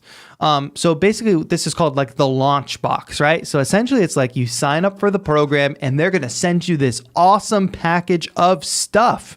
What comes in the amazing package of stuff? A MacBook Pro, freaking sweet. 2 condenser microphones, a giant ass interface that you for sure don't need if you're just starting out. Wow. I even saw a Novation launch key in there. Holy smokes, folks. They are going to get you all this stuff. An iPad, is that a scanner? I don't know what's happening there. A MacBook Pro. Wow. And that's for all these different all these different pathways they have, filmmaking, et cetera, et cetera. That looks like pretty sweet, right? Like you enroll in the school and you get all this stuff. No! Why is this bad? Because they are convincing you that they're giving you a bunch of stuff, when in reality, you're paying $25,000 or more a year to go here. Or in the case of Berkeley, you're paying $50,000. So no, this is not a good deal. Yes, it does look awesome. You are paying for it. So if you really think that this package of stuff is awesome, I can get you a really good deal. In fact, I'll put it all together and I'll send you an Amazon affiliate link because you can literally just go buy this stuff. I think there's this thing that like schools have just nailed marketing in that they've made it not seem like you're spending money somehow. And I think it's because there's so many student loans out there. So you can go to school and not pay a single dollar until after you graduate, but you still owe the money. You're still spending money. But meanwhile, even if you were going to buy, let's say one of these packages costs $5,000 because they got like a nice camera, a MacBook Pro in there, etc. If you want to invest in yourself, you know what you should go do? Save $5,000 and pay for it. Or you know what? Find a really good, like a firm exists now, right? Pay for it over time. Buy it yourself and learn yourself. Why are you going to pay them money to give you a package that they're probably overcharging you for? Sheesh. I can't with that. Like, it just really gets me going, as you all can probably tell. We got to keep going with calls. Everybody who's in the waiting room, thank you so much. I want to get to all of you. We're going to keep the calls really quick, though. We want to quickly tell the story, share the experience. Hello, Harsha. How are you doing? I'm good. How are you? Thank you so much for calling in. I appreciate you calling in. I want you to give me a quick perspective. What do you think about this whole situation? So yes, of course, what you said about, saying that courses online, yes, you can be very specific with it. You can get, the course that you want and finish it off. But I think when you go to a music school, like an actual one, the exposure that you get, and especially in case of like Berkeley, especially, they have monthly visits of international artists. So the exposure that you get over there, the experience, and you have endless opportunities over there to, somehow connect, and your circle will also get very big. So I think that, of course, $200,000, yes, it's a very big price to pay. That is agreeable, but the experience that you get from it later on, even though the chance of you making it into the music industry at that exact time is like very low, but surely if you work towards it, you will get in. Of course, hard work does pay off. So I think that if you actually put in the effort, if you actually put in the work, you can actually make music school a good experience, not something that you wasted a lot of cash on. I appreciate you saying that, Harsha, because that is a positive perspective that I do value, and I do think that there is some truth to that. I'm going to push back a little bit on your note about like hard work. I think that at some level, the music industry, hard work does pay off, but I will not say it's a true meritocracy. A lot of it comes down to connections, right place, right time, aka luck. So when you're working hard, you're putting yourself in the place of, you're putting yourself in the right spot to have success for sure. But you have to hopefully get some opportunities and some breaks that will lead you to, getting those opportunities and making it in the industry.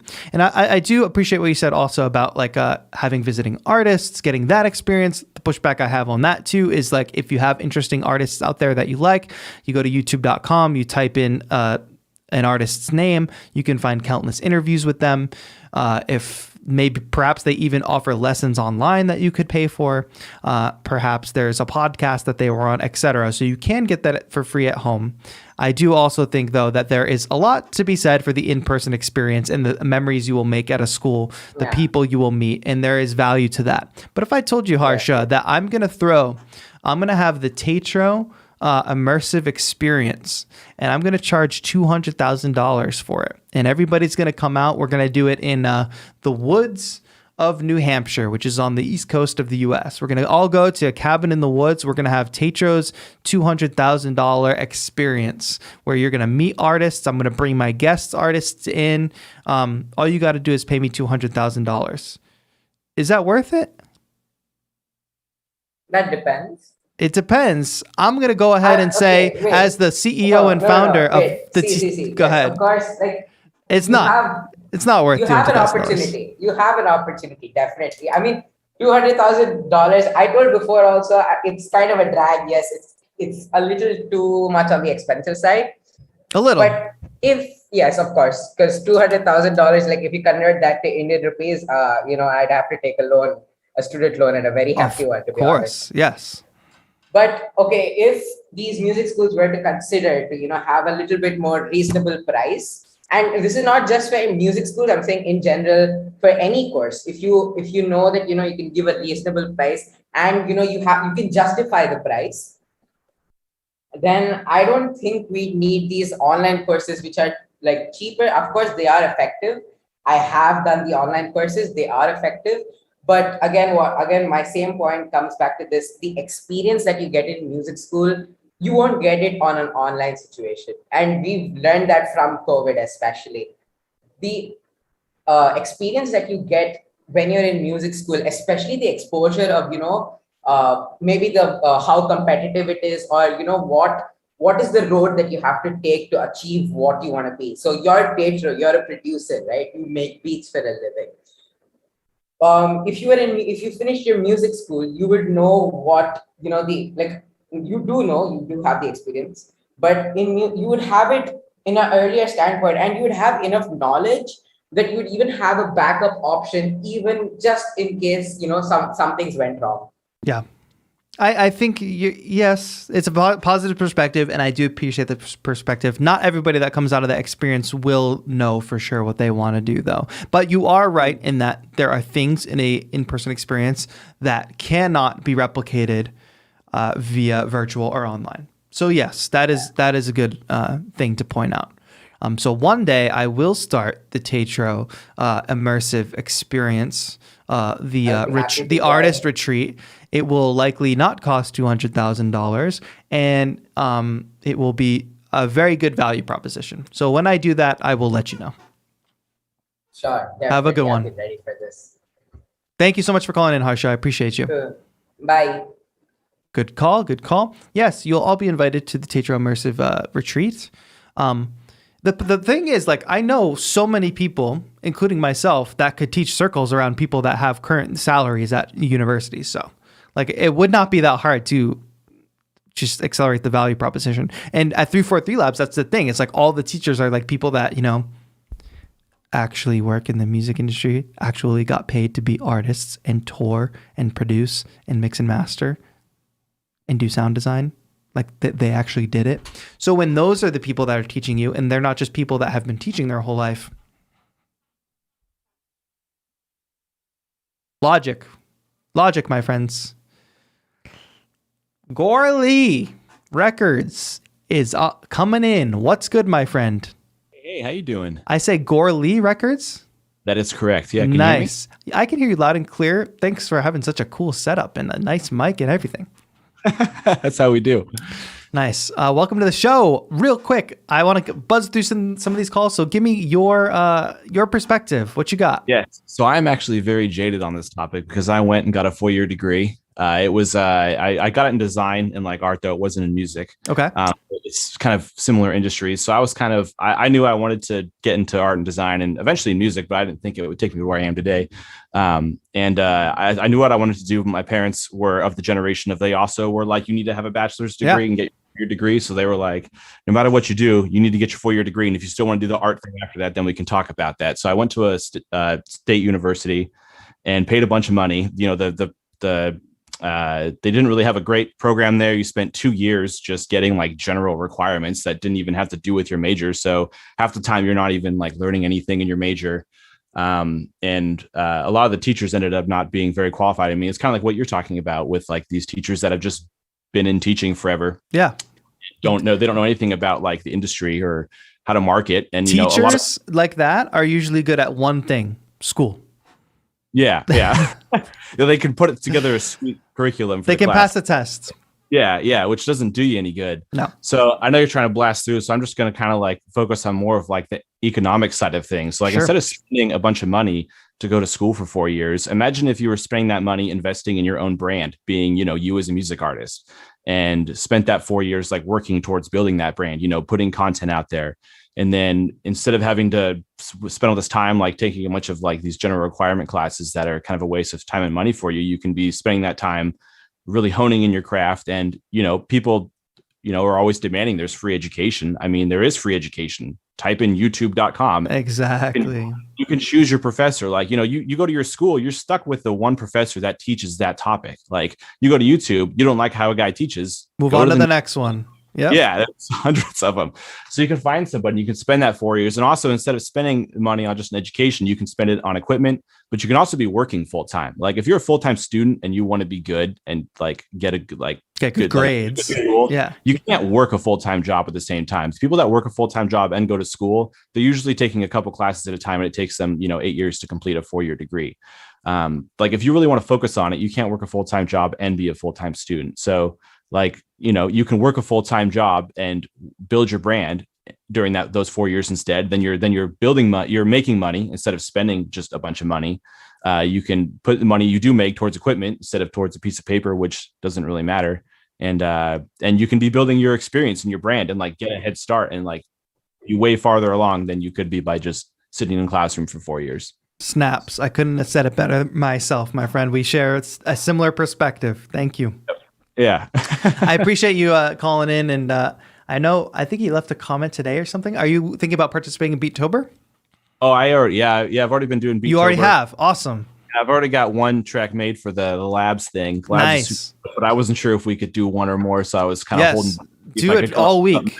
I'm not counting. So. Okay. Cool, man. Yeah, I love it. I think the Labs is super awesome. Again, talk about free. Look at that. You could compose a sick track from Labs. Free, completely free sounds. Exactly. Yeah. Amazing. Yeah. Man. All right. Thank you so much for calling in, sharing that. Going to keep it moving. I hope you call in again in the future. Absolutely, man. Have a good one. Have a good one. Awesome.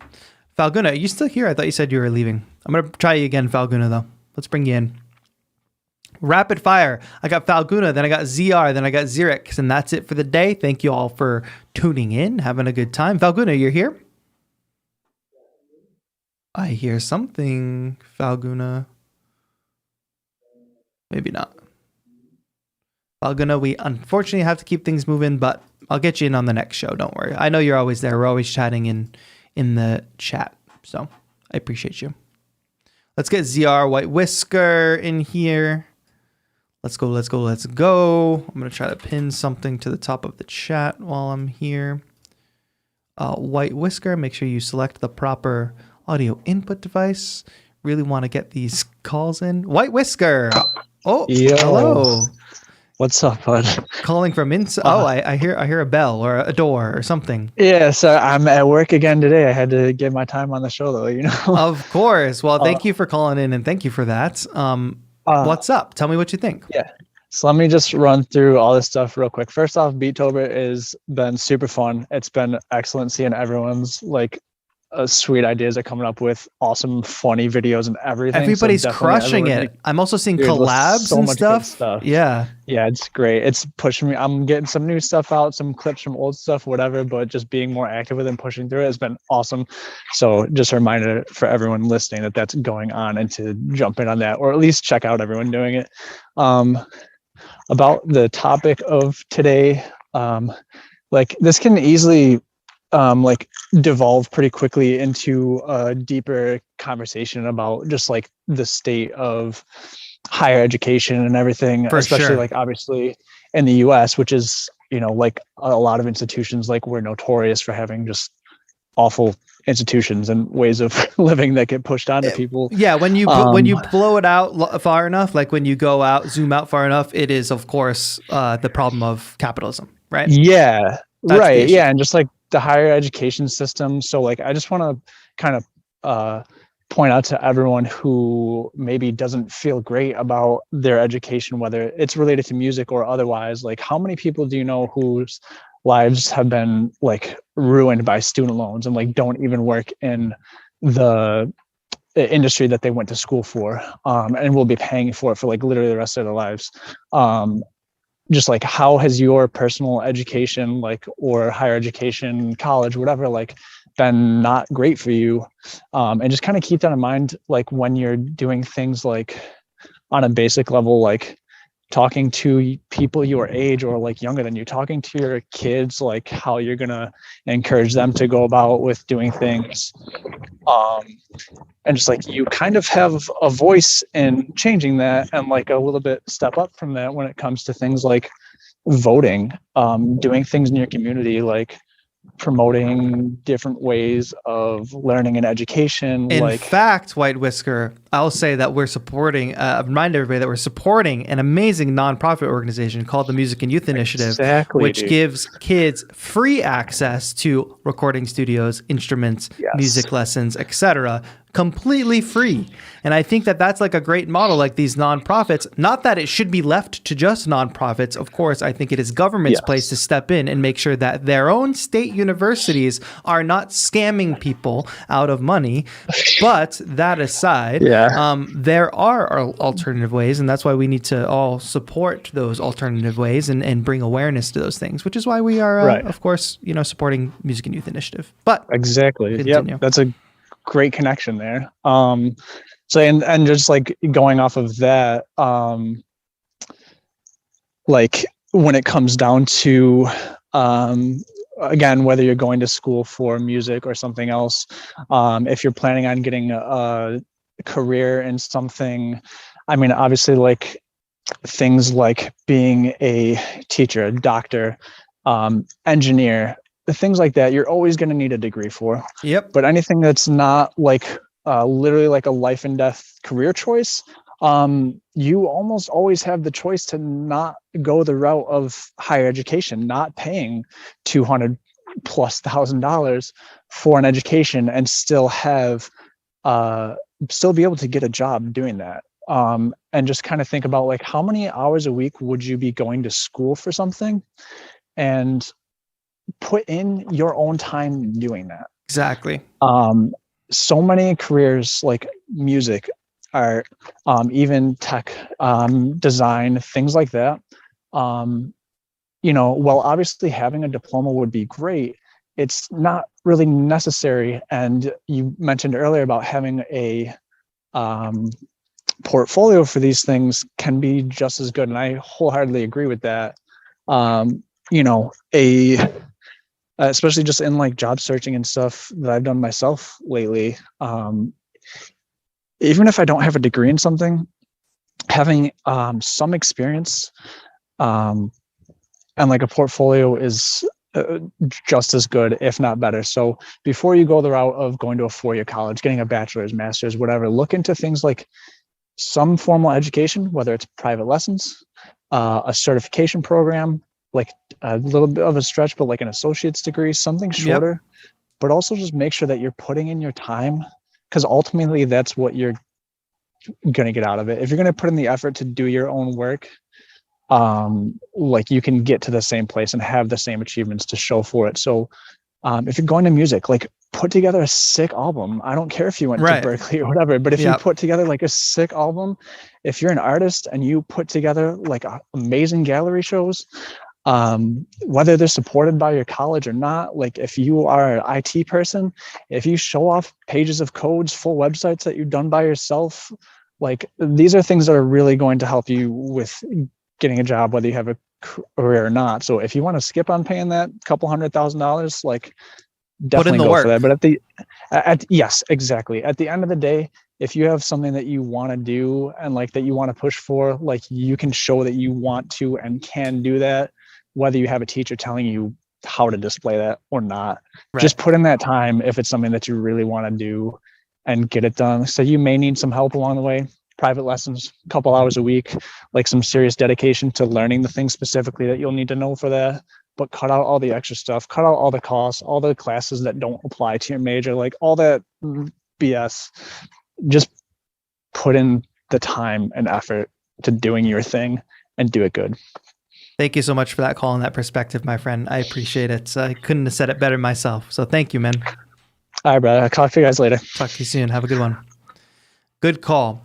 The important thing White Whisker brought up, and that I've been saying as well, is like, okay, they're offering a launch box. Why don't you go buy yourself that equipment that you need, and you can actually pick and choose what's best for you.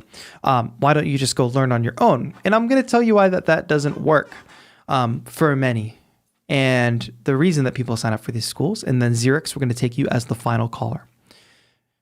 The American education system is not just corrupt at the college level. It is also corrupt and completely mismanaged at the, I would say, elementary, middle, and high school levels as well.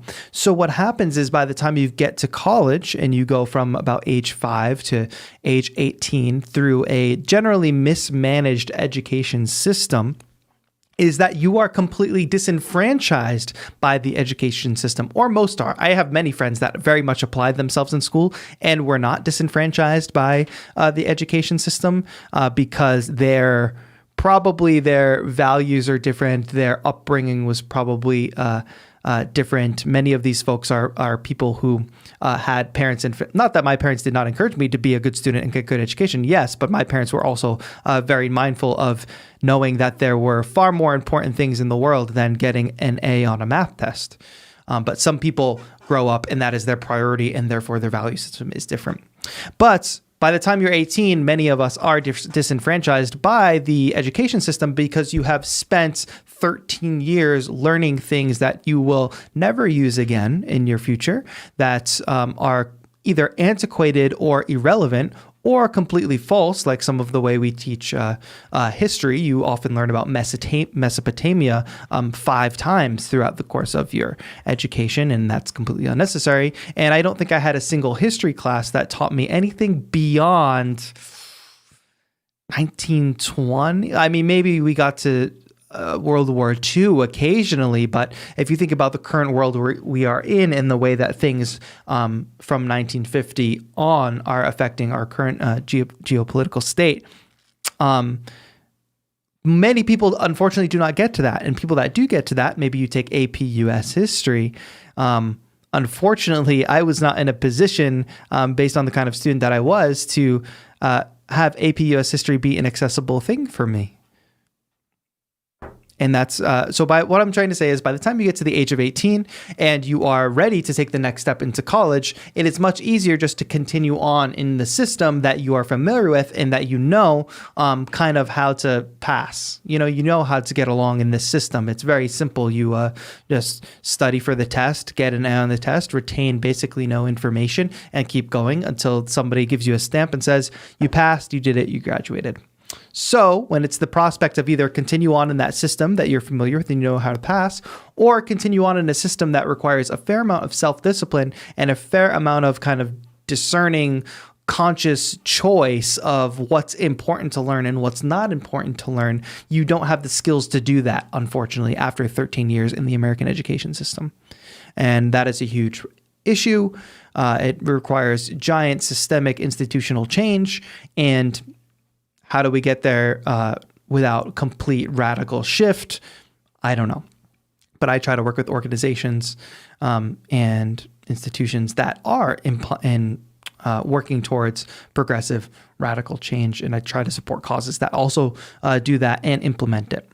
And at every step of the way, we should all be doing that, in my personal opinion. But, that's actually not just my personal opinion. That is fact. The antiquated education system that we're currently in, that empowers teachers who the only thing they were ever good at is school to just continue being teachers and keep feeding that system, is not working. We see it every day. And it's not actually an opinion. This is what is happening. And this is why you're seeing many of the issues in education that we are having today. And it's capitalism spiraling out of control because it comes down to money, making sure people are making crazy profit off of the backs of getting somebody like MV Beckham to take a class that he doesn't even care about so that he can get into the class that he wants. A state university making you take a math class despite you not entering into a field that requires that knowledge in math. There's corruption at every level. It's in the private space, it's in the public space with state schools, and unfortunately our representatives continue to fail us every single day at that. No matter how you vote, even if you vote for the most progressive candidate, they're still locked into a system and an institution that does not allow for great change. Common Beat says it's not just in the US, it's here in the UK too. I'm going to bring Xerix in here. So what do? We come together as a community. We debunk the system. We sidestep it, as I try to do. I try to sidestep the music industry in many ways. I try to sidestep the music education system in many ways. Many of you are watching right now on stream for free, and I do very much appreciate that. Thank you. And just to remind everybody, we are supporting a great nonprofit. If you want to give a donation, there's a little heart icon in the bottom. You click that. All those donations go directly to the Music and Youth Initiative. I've also pinned this t-shirt to the top of the chat. 50% of these proceeds go to the Music Initiative as well. Xerix, you're my final caller today. Let's chat. What do you think about this whole music education situation? Hey, TAETRO. Yeah, man, it's a it's a deep one. It's a deep one.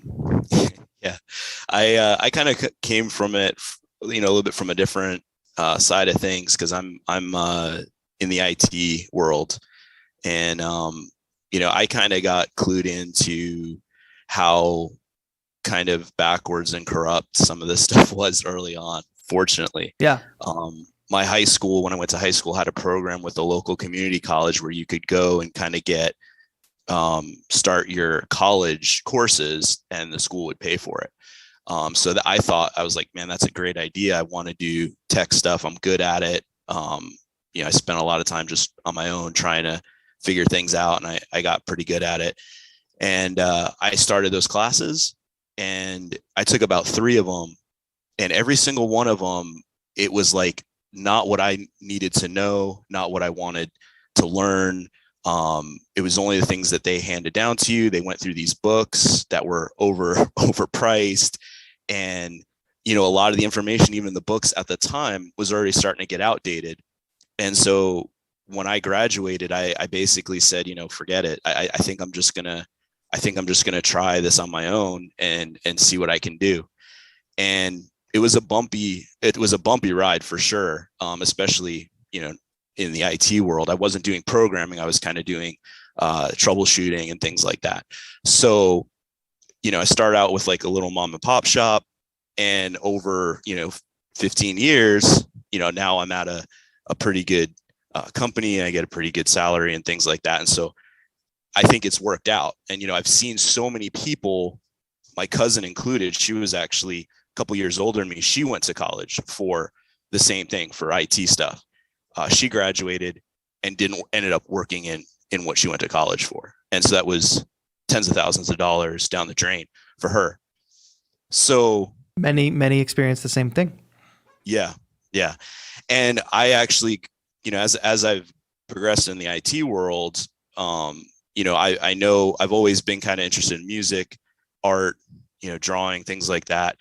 I kind of regret not doing that maybe, but I went through this point where I thought about, maybe I should just go back to school and learn some of this stuff so I can make a change and do something that I feel more, that I feel better about, that makes me feel better than the stuff in the IT world. But after hearing everybody's disaster stories from, artists and musicians and things like that, people have gone, I said, that doesn't make sense. I think I'm going to double down and just really try and do this stuff myself and learn it at a pace that I can do while I'm still working. And, I still have a ways to go, but I think and this kind of maybe my point of the whole thing. The thing I kind of came away with was the whole idea of the college experience and things like that. Sure, there's certain things you can't get maybe anywhere else, in the sense of that focused group of connections that can help you in the future. Yep. Unless you're willing to put forth extra work. And if you're not like a super social person like myself, then it's a little bit harder for us. But and maybe that one-on-one with the good teachers. Right. Yes. And I think that to me was the point where it kind of clicked. You know, one of the things that they used to do, you know, a few hundred years ago, there used to be like apprenticeships. It used to be that somebody had something that they knew and they got really good at. It could have been woodworking. It could have been, you know, art, things like that. And somebody who wanted to learn that, or was, you know, maybe at that time pushed to learn something, they would go and spend years learning from this professional, and they would develop their own way of doing things, but they would have somebody that would be there to guide them along the way. And that has kind of been replaced by the modern school system. The big institution. Yes. Yes. And it's funny because I feel like with YouTube and a lot of this ability for creators who are good, but have never had a way to get their information or their ideas or their thoughts and training out there. We're going back to that now. Yes. And it's the best part about it is it's free for the most part, but there are paid options. And the way you get to a paid option is by like verifying the source, right? Like if you spent years consuming somebody's content and you think they're an amazing teacher and you think that they would make a great mentor, then that's a value proposition that's worth it to you to hire them to be a mentor. Meanwhile, you've been consuming tons of their mentorship for free anyway. So like, I agree with you on this sentiment that it is going back to this this sort of apprenticeship, master and apprentice style. And I think that is ultimately a good thing, because what happens when you run a giant institution? First of all, the bills go up. You have to pay for a big building. You have to pay for big regulation. You're paying lots of salaries. And well, what happens from there? People say, oh, if we can charge for this, then we can charge for that. And if we do this, then we can make a little more money. And then suddenly the thread of education has been completely lost and replaced with how do we make the most money? Whereas if you study with an individual, they can set the price. You can determine if that's a good value proposition for you or not. And if you think that it is based on all the evidence, then great. If you don't think it is, find the next one. You know, that's the internet. Move on to the next one. Yeah, you know, that's exactly it. The big institutions have a vested interest on graduating people. Right. That's it. That's the only thing. That's the only skin they have in the game. But for the small, you know, YouTubers and the, you know, the people that you see on a day-to-day basis, their reputation is tied up in, you know, to whatever extent they're doing it, but it's tied up in how people feel about the information they're providing. So if they are doing a good job teaching, then people are going to continue to come back to them, and it will continue to elevate, you know, their visibility and the, you know, the amount of work that they can get and what they can do. And I think that, you know, is one of the few instances where this is kind of like something we're seeing happening before our eyes, which there was just no possibility of that, you know, to even happen years ago. Maybe the one-on-one tutors and like for you know playing piano or guitar or something like that. You had a small group in your area where you could affect that. But now I think we're seeing something that is going to end up making a huge difference for years to come. I think that's the perfect call to end it on. It's a hopeful call, and it is kind of, you know, accurate in the direction we are heading. So yes, I hope you are right, Xerix. Thank you so much for sharing that perspective. Thanks, TAETRO. Have a good one, my friend. Yes, chat, and I'll leave it on this. You know, one of the biggest red flags you'll see from contemporary traditional music institutions, music education institutions, is, of course, the people they show as examples of their work. Now, a university like mine, the one I went to, they actually don't show anybody. And that's really interesting, because that means either they are not interested. It actually indicates that they're not interested in what the output is. They are not actually interested in publicly displaying success cases from their program. And why is that? Well, if you avoid any type of accountability, then you never actually have to prove that your product is effective. And if your product is a 4-year educational program that is supposed to get you a job or teach you a hireable skill at the end of the 4 years, if your evidence of that being effective if your accountability of that is not related to if people are actually getting hired or develop hireable skills when exiting your program, then you're not accountable to anything, right? So if you don't have any graduates, if you're not actually focused on what are our graduates doing after they leave our program, then nobody can say whether you're doing a good job or not. Then the only thing that you're measuring, which is ironic because the department chair over at UMass, the music program, he has a lot of background in assessment. Well, if your assessment is not based on what's coming out of your program and it's just based on what's happening while you're there, then it doesn't make a lot of sense. It's why you see people like Berkeley, they talk a lot about, I'm sure they talk a lot about John Mayer, who was a dropout, did not finish the program. You see them talk a lot about, I always hear them reference Megan Trainor, who didn't actually attend the proper Berkeley program. I believe she attended 5-week. So it's like writing on the wall. It's all the writings on the wall. Look beyond the curtain. It's like Wizard of Oz, peek beyond the curtain. It's not like this big grand thing that you need to obey every order. It is a little something hidden there.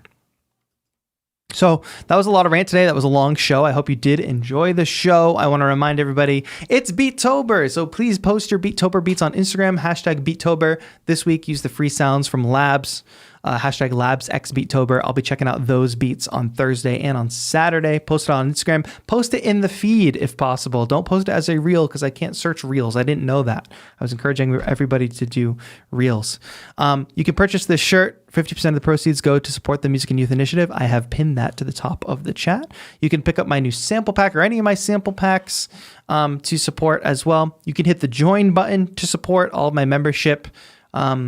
Membership revenue will be going to the Music and Youth Initiative this month. So if you hit the join button, join at any tier. If you join at VIP tier, you get a free sample pack. And you'll be supporting the cause. If you want to hit that donate button on your way out, that would be much appreciated. We are working our way towards our donation goals, which I'll just put on the screen really quick. And I'll remind everybody that we are brought to you by 343 Labs. Go to 343labs.com. If you are absolutely disgusted by the modern music education industry, as I am, seek out one of these alternative programs, 343 Labs being perhaps the best one online expert instructors that actually have experience in the field that they are teaching and are here to teach you in a really accessible way, in a much more affordable way than a traditional 4-year college indeed. So just to clue everybody in before we leave here, this is how we're supporting the Music and Youth Initiative. We have smashed this goal already. I'm going to adjust the graphic. So free loop pack coming on Saturday. We are on our way to the bonus painting stream. We're very close to that. Joseph, if you could spam the auction link in chat, that would be great. We'll go on to build a cardboard MIDI controller. If we hit that $3,000 goal, we will be revealing lots of old embarrassing music if we hit the $4,000 goal. And if we, of course, hit the full 5,000, we will do a 24-hour live stream on the last day of Beattober. These right here are all the ways you can donate or you can support and work our way up to these goals. Merch sales, sample pack, donations during the live stream, as some of you already have, becoming a YouTube member, revenue from the custom MPK auction, which is popping up in chat right now, and donations made at the above link, meaning you can go to taetro.com/Beattober, click that donate button and directly donate. So I do hope you are able to support in some way. It'd be amazing if you can. Will the free loop pack drop this month? Yes, it will drop on Saturday. I literally just have to put it together. I didn't expect us to hit the goal so fast, so that's why. But yeah, we gave away one of these custom MPK minis, and we are auctioning off the last one, and 100% of this auction goes to Music and Youth Initiative. But it's really great. It's currently sitting at 226. It's custom skin. Obviously, it matches the merch. That's my personal design there. It's really cool. I love the way it looks. Just a cool, fun thing. I only had 3 of these skins made. Winslow won the other one. It's getting put in the mail today. And this last one is up for auction. So if you want to do that auction, Joseph has spammed the link. Go ahead and place a bid. That goes until, the 10th? Or it goes until Monday. Yeah. So you still have time. So thank you all so much for watching. I really have to go to the bathroom. I really have to pee. So that's going to be it for our show. Please check out 343labs.com, youtube.com/343labs to watch some free content from some of our teachers so you can assess if you think that they're good enough to take a class with. Excuse me. That's going to be it. I hope you enjoyed today's show. I had a lot of fun ranting about it. If you want to find your favorite rant from today, tag me in your Instagram story and just post your favorite rant from today. But thank you all so much for watching. I will see you live again on my channel on Thursday. That's going to be it. Thank you all so much for watching. This has been TAETRO for 343 Labs. Have a good one.